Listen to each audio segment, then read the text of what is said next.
पर जो हमला है भारतीय जनता पार्टी और आरएसएस द्वारा, वो जनवाद के ऊपर, धर्मनिरपेक्षता के ऊपर और सामाजिक न्याय, किसान मजदूरों के ऊपर, उसको बचाने के लिए उस संविधान और उन अधिकारों को 10 साल के अनुभव आधारित हर देशभक्त का ये दायित्व बनता है आज कि वो भारतीय जनता पार्टी को हराए और देश, जनवाद, धर्मनिरपेक्षता, संविधान को बचाए।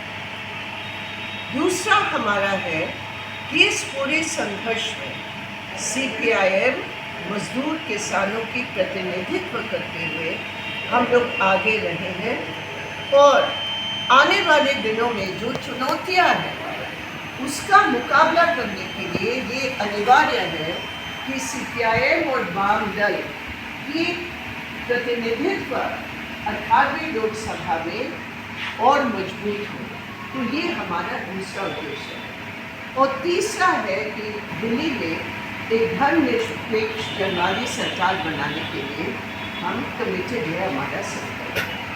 अब इन तीनों को सामने रखकर अगर हम झारखंड की तरफ आए तो झारखंड में एक बात सामने आई है कि जनवाद के ऊपर इतना ज़बरदस्त हमला हुआ कि चुनाव के मौके पर और उससे तुरंत पहले एक मुख्यमंत्री को इन्होंने जेल में भेजा। इसका हम सब निंदा करते हैं और हमने ये तय किया है कि झारखंड के अंदर हम इंडिया गठबंधन के हम समर्थन करेंगे जहाँ जहाँ हम समझते हैं कि जो हमारे ये 3 उद्देश्य है वो पूरे होंगे, वहाँ हम समर्थन कर रहे हैं। राजमहल और गोड्डा में विशेषकर जहाँ हमारे मजदूरों का आधार है और झारखंड का खनिज धनी क्षेत्र है, हमने ये देखा यहाँ कि पूरा लूट का राज यहाँ है। जो मैं कहना चाहती हूँ, ये ब्रिटिश ज़माना का ईस्ट इंडिया कंपनी का जो राज था, ये कंपनी राज यहाँ चल रहा है। चाहे मंत्री हो, संतरी हो, एमपी हो, कोई भी हो, ये सारे के सारे कंपनी के प्रतिनिधित्व कर रहे हैं। और कंपनी के प्रतिनिधित्व जो कर रहे हैं वो कभी भी इन इलाकों का विकास नहीं कर सकते। अब आप राजमहल की सांसद को देखिए, 5 साल बीजेपी ने, ये आदिवासी सीट है, एसटी रिजर्व सीट है, 5 साल बीजेपी ने जो आदिवासियों पर हमला किया, फॉरेस्ट कंजर्वेशन एक्ट का संशोधन करके ग्राम सभा का नाम ही मिटा दिया, फॉरेस्ट राइट्स एक्ट जो हम लोग बनाए थे उसका धज्जियां उड़ा दिया। और ये सांसद विजय हांसदा वहाँ रहते हुए भी एक शब्द नहीं बोले। क्यों?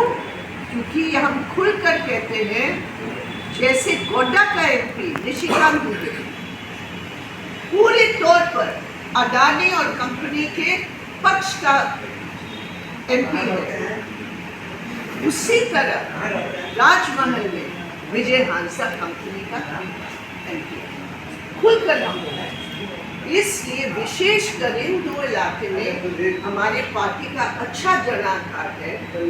इस जनाधार को मोबिलाइज करके हम अपने राजमहल क्षेत्र में कॉमरेड गोविंद सोरेन के लिए और गोड्डा क्षेत्र में प्रदीप यादव के लिए हम लोग यहाँ काम कर रहे हैं और खुद कर रहे हैं।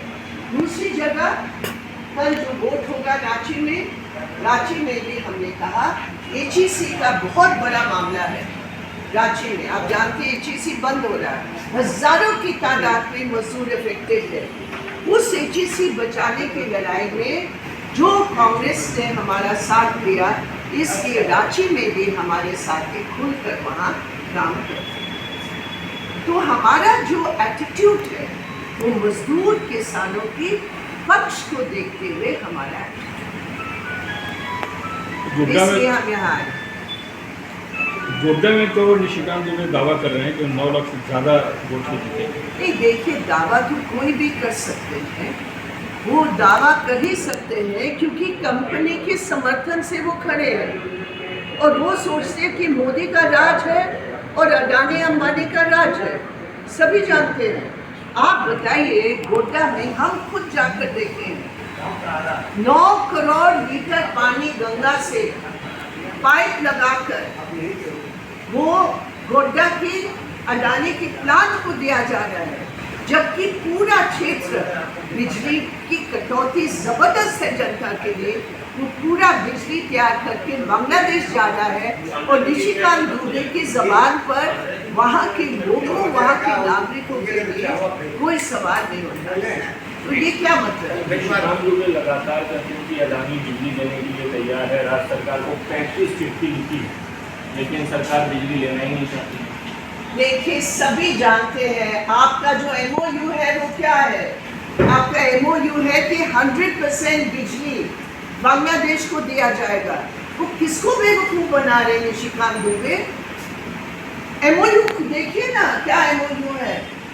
MOU है 100% बिजली जो पैदा होगा, जो बनाया जाएगा, वो बिजली बांग्लादेश को दिया जाएगा। वो MOU दिखाए आपको, हमारे पास वो MOU पब्लिक डोमेन में है, वो इंटरनेट से आप निकाल के देखिए। और ये इतना खराब स्थिति है पूरे राजमहल और गोड्डा क्षेत्र में। मैं आपको बता रही हूँ, वहाँ की सड़क एक तरफ जितने कोयला खदान है, ट्रक्स चल रहे हैं, एक कोई पैसा इन्होंने वहाँ खर्च नहीं किया सड़कों ठीक करने के लिए। ये माइनिंग कंपनी, एक वहाँ लोकल नौजवान को नौकरी नहीं मिली।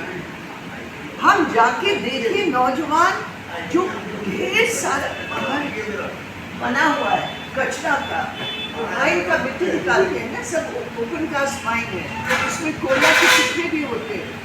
औरतें ऊपर पहाड़ पर चढ़ के वो कोयला लेकर उसको तोड़कर उनके बच्चे 70 किलोमीटर दूर जाकर उसको बेचते हैं। ये हालत है। और निशिकांत दुबे जी बोल रहे हैं अडानी की पक्ष में। क्या है, आप ही बताइए। कम से कम आप एक नौकरी तो दिलाए। मैम, क्षेत्रीय स्तर पर जिस ढंग से आपकी पॉलिसी अलग अलग है कि केरला में आपने कांग्रेस के साथ नहीं रही, यहाँ कांग्रेस, तो ऐसे में आपको क्या लगता है आपके जो वोटर है वो कंफ्यूज नहीं है? नहीं, वो बिल्कुल कंफ्यूज इसलिए नहीं है क्योंकि हमारा उद्देश्य, मैंने आपको बताया, इसलिए मैंने शुरू में कहा 3 हमारे जो उद्देश्य है पूरे देश में हमारे पार्टी की नीति उस पर आधारित है। फर्स्ट, BJP RSS हटाओ। केरल में हमारी LDF सरकार ने BJP RSS को हरा दिया, उनका खाता केरल में बंद है, असेंबली में उनको एक भी सीट नहीं मिला।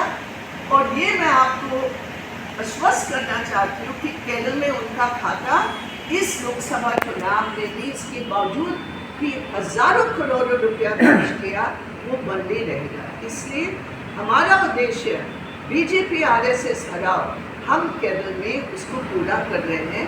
और मैं आपको बता रही हूँ, एक सीट उनको नहीं मिलने वाली। आप तो साथ दे रहे हैं कांग्रेस के खिलाफ लड़ा के राजस्थान से, यूपी वहाँ हमने के खिलाफ BJP कैसे को हटाया। हराइएगा? और जो हमारा सेकंड उद्देश्य है, लेफ्ट को जिताओ और बढ़ाओ, वो हम पूरा कर रहे हैं। हमारा कहीं भी कोई कॉन्ट्रडिक्शन नहीं है हमारी स्टैंड। अच्छा कॉमरेड, केरल तो वामपंथी सरकार है, वामपंथी मतदाता भी हैं, और वायनाड सीट जो है उस पर वामपंथी उम्मीदवार भी हैं। तो राहुल गांधी मेढक की तरह पहले अमेठी, रायबरेली, फिर उछल के वायनाड, और आप लोग उसका स्वागत किए वायनाड में, क्यों? टिकट स्वागत क्या है उसको, टिकट CPI हम तो गए थे उनकी। अरे मैं समझ रहा हूँ, राजा पे लड़ रही है, तो आप लोग राहुल को रोक नहीं सकते थे?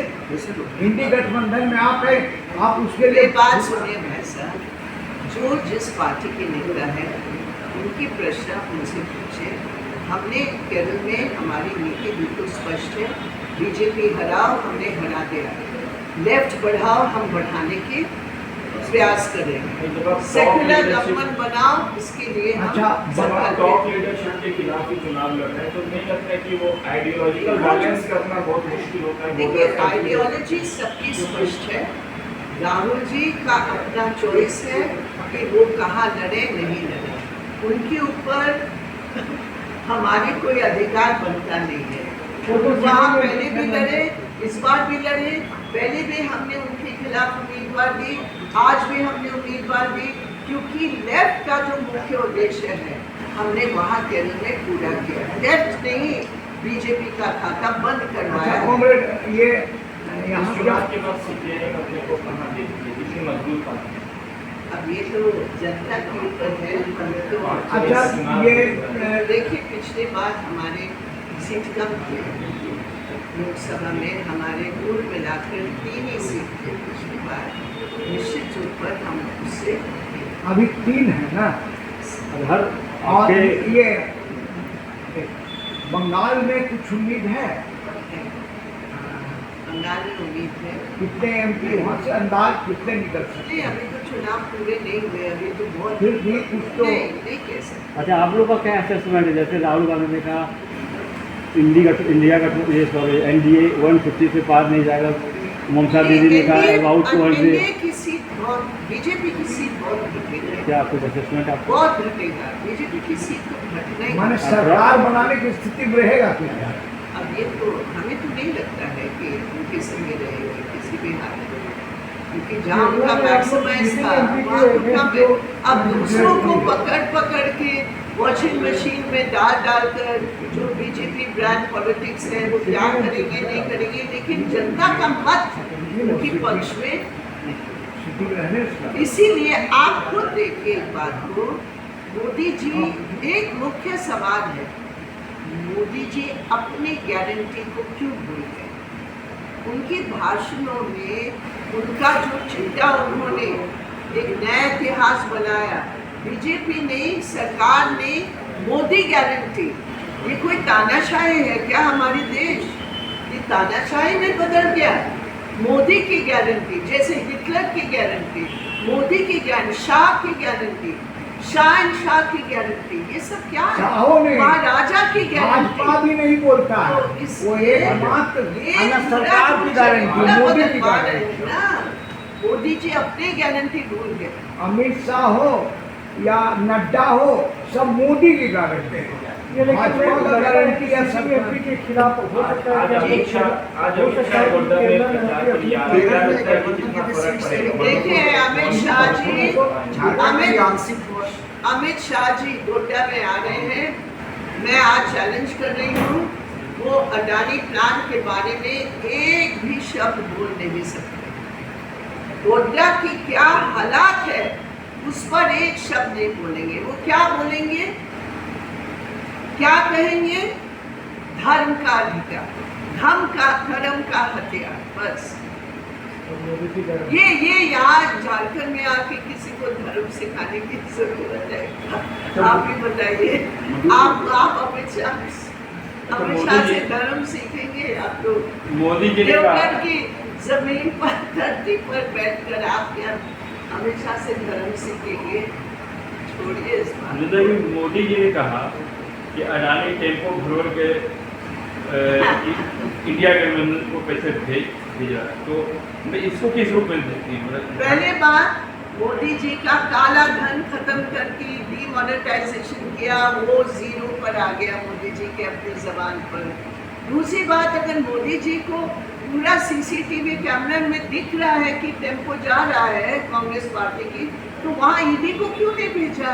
अडानी की हाँ, अडानी का कांग्रेस पार्टी की तरफ ईडी को क्यों नहीं भेजा? मोदी जी, ईडी तो आपका एजेंसी है, आपकी पार्टी का अंग बना लिया आपने। उसी में काम भेज करेगा, नहीं रहे हो। काहे करेगा? अभी कानपुर में सभा है इंडिया गठबंधन में, क्या आप उसमें शामिल होंगे? नहीं, मैं दिल्ली जा रही हूँ, तो मेरा तो अभी वोट है।